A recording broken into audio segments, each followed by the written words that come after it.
ಮಾನವನು ಸತ್ತರೆ ಮನೆಯಲ್ಲಿ ಮಾನವನು ಸತ್ತರೆ ಸ್ಮಶಾನದಲ್ಲಿ ಒಯ್ದು ಸುಟ್ಟು ಬರುವರಯ್ಯ. ಮನೆಯಲ್ಲಿ ಸತ್ತ ಮಾನವನಿಗಿಂತ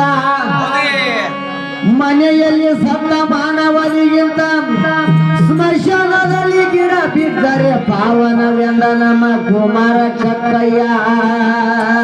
ಕುಮಾರ ಕಕ್ಕಯ್ಯ ಕುಮಾರ ಕಕ್ಕಯ್ಯ ಕುಮಾರ ಕಕ್ಕಯ್ಯ ಕುಮಾರ ಕಕ್ಕಯ್ಯ ಕುಮಾರ ಕಕ್ಕಯ್ಯ.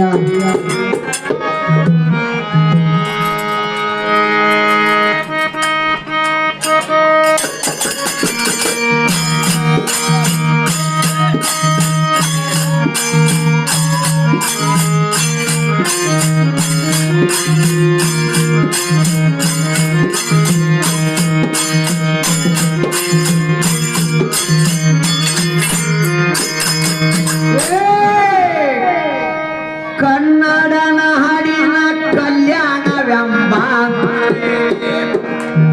ಕನ್ನಡನ ಹಾಡಿನ ಕಲ್ಯಾಣವೆಂಬ ಪುಣ್ಯಪುರದೊಳಗ ವರಿಗೆ ಹಚ್ಚಿ ನೋಡಬೇಕೆಂದರು ಅಣ್ಣ ಬಸವನರಿಗ. ವರಿಗೆ ಹಚ್ಚಿ ನೋಡಬೇಕೆಂದರು ಅಣ್ಣ ಬಸವನರಿಗ.